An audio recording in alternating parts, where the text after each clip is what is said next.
suddenly articulate with 1,000 tongues to lift one cry. Then from north to south and east to west, we'd hear Christ be magnified.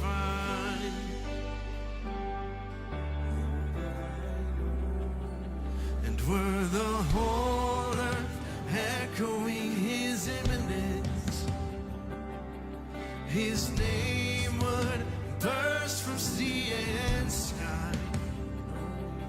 From rivers to the mountaintops, we'd hear Christ be magnified. While we lift his name high, you sing it with me. Oh, Christ be magnified. Let his praise arise. Christ be magnified in me. Oh, Christ be magnified from the altar of my life. Christ be magnified in me.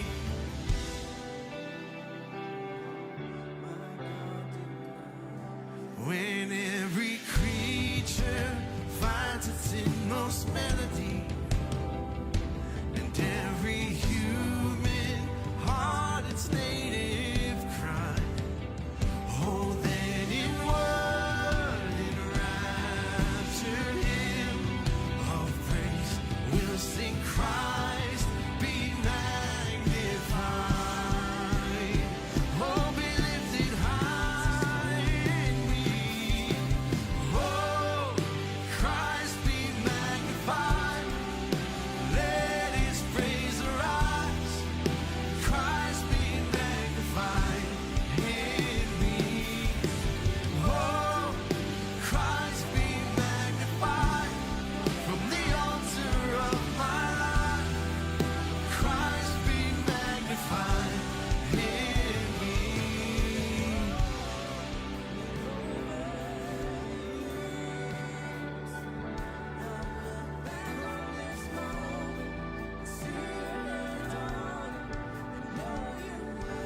I won't bow to idols. I'll stand strong and worship you. And if it puts me in the fire, I'll rejoice 'cause you're there too. I won't be formed by feelings. I hold fast to what is true. And if the cross brings transformation, then I'll be crucified with you. 'Cause death is just a doorway into resurrection life. And if I join you in your suffering, then I'll join you when you rise. And when you return in glory with all the angels and the saints, my heart will still be singing and my song will be the same. Oh, Christ be magnified. Let his praise arise. Christ be magnified in me. Oh, Christ be magnified from the altar of my life. Christ be magnified in me. Oh,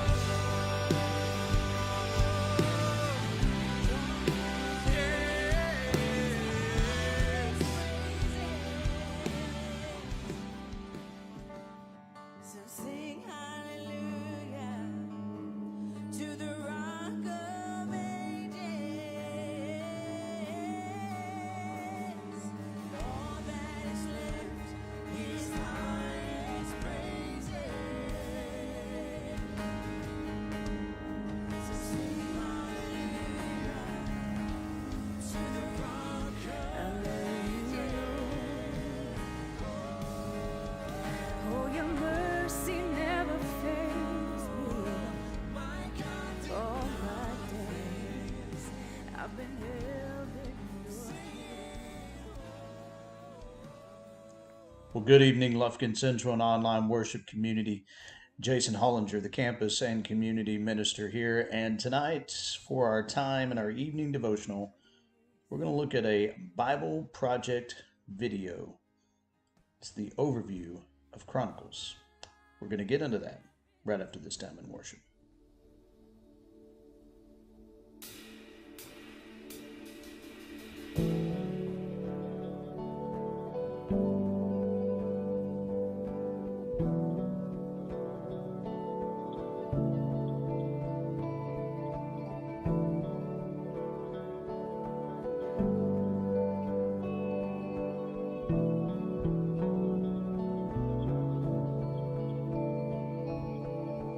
I see your face in every sunrise.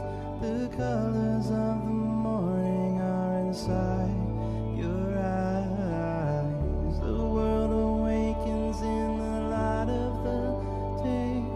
I look up to the sky and say, you're beautiful.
the books of 1st and 2nd Chronicles. While they're two separate books in our Bibles, that division is not original. Due to scroll length, the book was divided in two, but it was written as one book with one coherent storyline. Now, in our English Bibles, Chronicles comes after the books of Samuel and Kings, and most of Chronicles is actually repeat content from those books. And so most modern readers, when they come to Chronicles, they think, wait a minute, I just read all of this, and so they skip it. And that's a shame, because this book is really unique and important in the Bible. In the traditional Jewish ordering of the Bible, Chronicles is actually the last book because it summarizes all of the Jewish scriptures.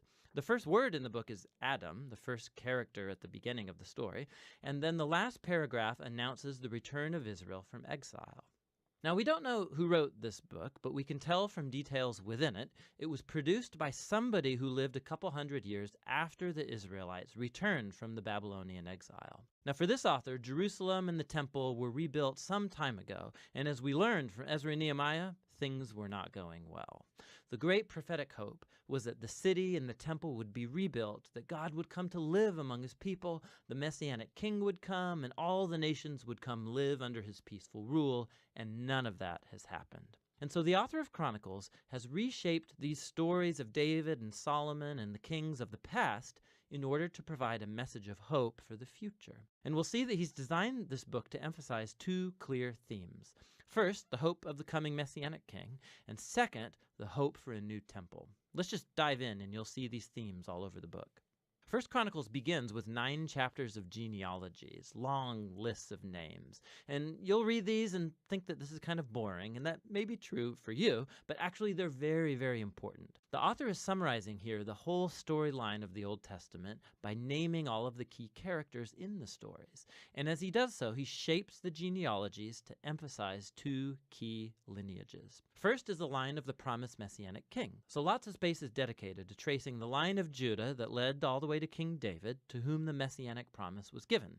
And then from David, the author traces that line up into his own day. The other family line that receives lots of attention here is that of the priesthood, the descendants of Aaron, who, of course, served in the temple. And so right from the start, you can see the 2 main themes, the author's hope of the Messiah coming to build a new temple, and it's rooted in these ancient genealogies. Now, after that, the author moves into the stories about David, and most of these are going to be familiar to you from the book of Samuel, but again, there's some really important differences. So first of all, the author leaves out all of the negative stories about David, where he's portrayed as weak or immoral. So Saul chasing David around the desert and persecuting him, the story of David's adultery with Bathsheba and then murdering her husband, all of that is gone. And what's left are the stories that portray David as a good guy. And not only that, there's also new additional material that you won't find in the book of Samuel that shows David in a very positive light. So there's a large block of chapters where David makes preparations for the temple. He arranges resources and builders and Levites and choirs. And not only that, the author also portrays David as a Moses-like figure. God gives David plans for building the temple just as he gave plans to Moses for building the tabernacle. So why all this new material about David? The author's not trying to hide David's flaws. He knows that anybody can go read about them in the book of Samuel. Rather, he's trying to portray David as the ideal king in order to make him an image or a type of the future Messiah from the line of David. It's very similar to how Jeremiah or Ezekiel spoke of the coming Messiah as a new David. This is most clear in how the author retells the story of God's covenant promise to David in 1 Chronicles 17. When you compare this story with its parallel in 2 Samuel 7, you'll see that the author of Chronicles is highlighting that neither David, nor Solomon, nor any of the kings from his line were the Messianic king, and that when the Messiah does come, he will be a king like David. And so for this author, these stories about David from the past are what sustain his hope for the future. After David dies, we move into 2 Chronicles, which focuses on the kings that lived in Jerusalem. And again, there's lots of overlap with 1st and 2nd Kings, but there are many key differences. So the author has left out all of the stories about the kings of northern Israel, so he can just focus on the line of David. And there's lots of new material about these kings from David's line. He highlights the kings that were obedient to God, and he adds new stories about how their obedience led to success and God's blessing.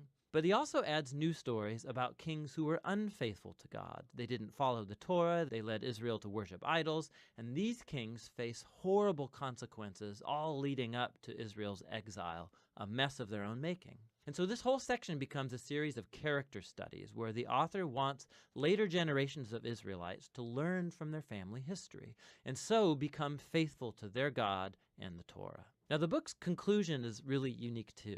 At the very end of the book, the king of the Persians is named Cyrus, and he tells the Israelites that they can go back home, return from exile, rebuild the city and the temple. And he says, last line of the book, "Whoever there is among you, of all his people, may the Lord his God be with him, and let him go up."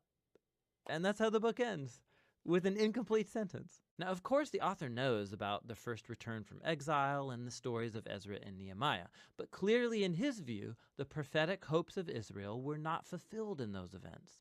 And so this incomplete ending shows that the author's hope is set on yet another return from exile, when the Messiah will finally come to rebuild the temple and restore God's people. And so the book of Chronicles, it's the final book of the Jewish scriptures. It ends by pointing forward. It calls God's people to look back in order to look ahead, because the past has become the source of hope for the future. So Chronicles concludes the Old Testament as a story in search of an ending, and that's what this book is all about.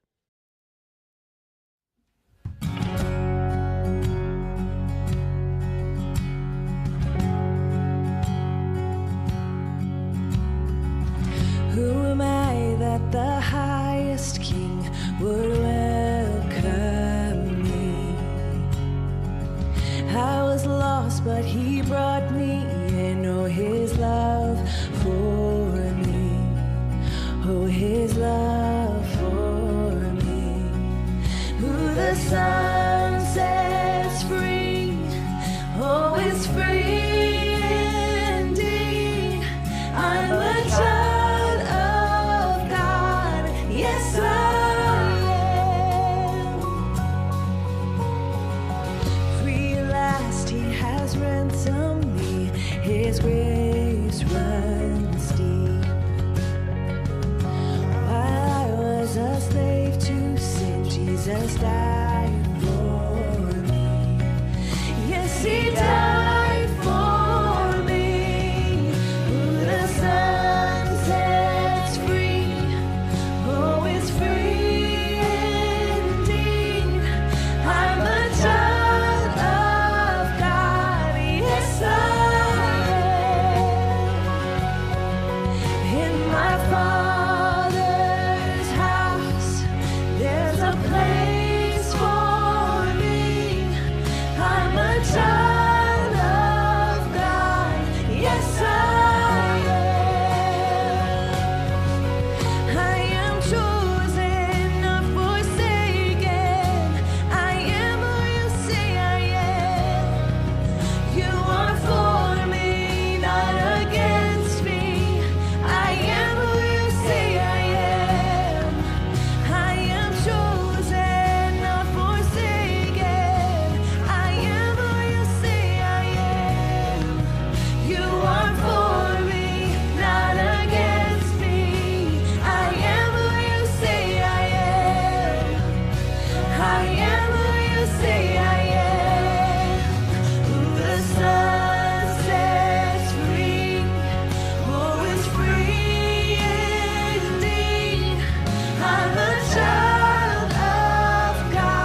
When night has fallen, when fear is common, still you're calling me. When faith is lost and my hope exhausted, you will be my strength. When my mind says I'm not good enough, God, you're enough for me. Yeah, I've decided I'm not giving up, 'cause you won't give up on me. No, you won't give up on me, 'cause your love is holding on and it won't let go. I feel it breaking out like an echo, 'cause your love is holding on and it won't let go. I feel it breaking out like an echo, echo in my soul.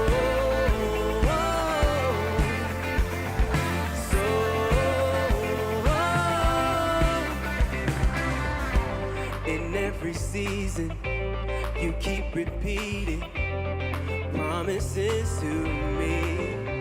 Yeah, now there's no stopping what you have started until it is complete. When my mind says I'm not good enough, God, you're enough for me. Yeah, I've decided I'm not giving up, 'cause you won't give up on me. No, you won't give up on me. 'Cause your love is holding on and it won't let go. I feel it breaking out like an echo. Your love is holding on and it won't let go. No, I feel it breaking out like an echo, echo in my soul.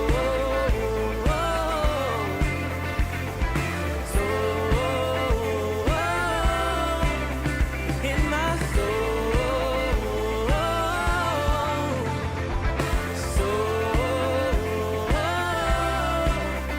When my mind says I'm not good enough, God, you're enough for me. I've decided